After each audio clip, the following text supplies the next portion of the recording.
కాకపోతే ఏమిటి అని అడుగుతున్నాం. ఇక నిరుద్యోగులు అయితే పాపం ఉద్యోగాలు రాక బిడ్డలు అటు ఇటు కాని పరిస్థితుల్లో ఎంతో మంది అల్లాడిపోతున్నారు. నిరుద్యోగ వృత్తి అన్నారు. నిరుద్యోగ వృత్తి పోయిన ఎలక్షన్లో కూడా అంటే చంద్రబాబు గారు మొదటిసారి ఆంధ్రప్రదేశ్ రాష్ట్రానికి కొత్త రాష్ట్రానికి ముఖ్యమంత్రి అయినప్పుడు కూడా ఇదే హామీ ఇచ్చారు. అప్పుడు అమలు చేయలేదు. ఇప్పుడు అమలు చేసే సూచనలు ఎక్కడా కనిపించడం లేదు. మరి ఇలాగైతే చంద్రబాబు గారు ఏం మంచి చెప్పుకుంటారో అర్థం కావటం లేదు. ఇదే కాదు, చాలా పెన్షన్లు అయితే మహిళలకి 50 ఏళ్ళు దాటితే చాలు ఎస్సీ ఎస్టీ బీసీ మైనారిటీ మహిళలకు ఇస్తామని చెప్పారు. దాని గురించి మాట్లాడటం లేదు. ఇప్పుడు పాత వారికే పెన్షన్లు ఇస్తున్నారు. దాదాపు 17 లక్షల నుంచి 20 లక్షల మంది కొత్త వాళ్లకు కూడా 4,000 పెన్షన్లు ఇవ్వాల్సి ఉంది. దాని గురించి మాట్లాడటం లేదు.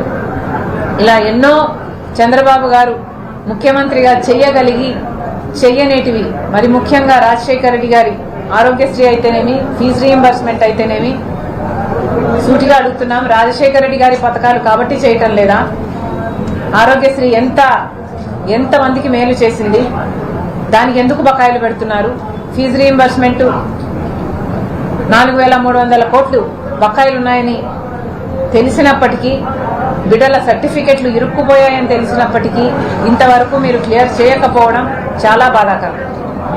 మళ్ళీ చెప్తున్నాం, ఇటువంటి పరిస్థితుల్లో మన రాష్ట్రంలో ఒక పక్క వైసీపీ, ఇంకో పక్క టీడీపీ, జనసేన అన్నీ కలిపి బీజేపీకి మద్దతు ఇచ్చే పార్టీలే. రాజశేఖర రెడ్డి గారి కొడుకుగా జగన్మోహన్ రెడ్డి గారు మోడీ గారి మెడలు వంచి ప్రత్యేక హోదా తెస్తానని చెప్పి అయినా కూడా దాని గురించి పూర్తిగా విస్మరించి మోడీకి దత్తపుత్రుడిగా మారారు.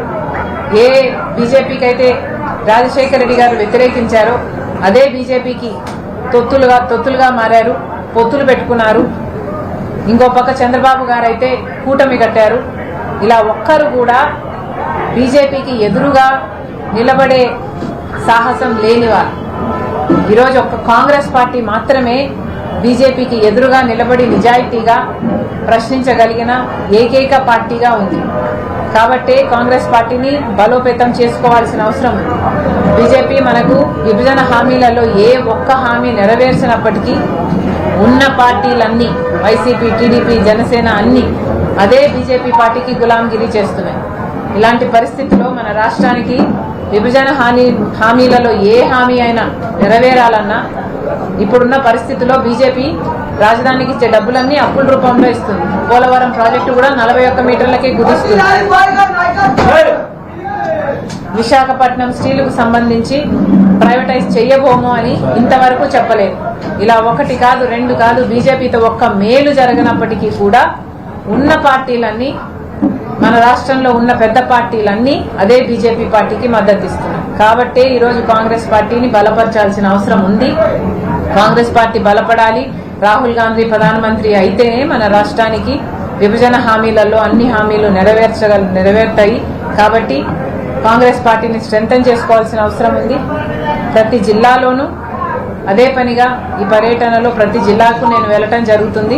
అక్కడ వాళ్ళు ఇచ్చే సూచనలు అయితేనేమి, వాళ్ళ అభిప్రాయాలను అయితేనేమి సేకరించి అందరం కలిసి కింది లెవెల్ స్థాయిలో నుంచి, గ్రామ స్థాయిలలో నుంచి, బూత్ స్థాయిలలో నుంచి కాంగ్రెస్ పార్టీని మళ్ళీ లేపుకోవడానికే ఈ ప్రయత్నం. Thank you.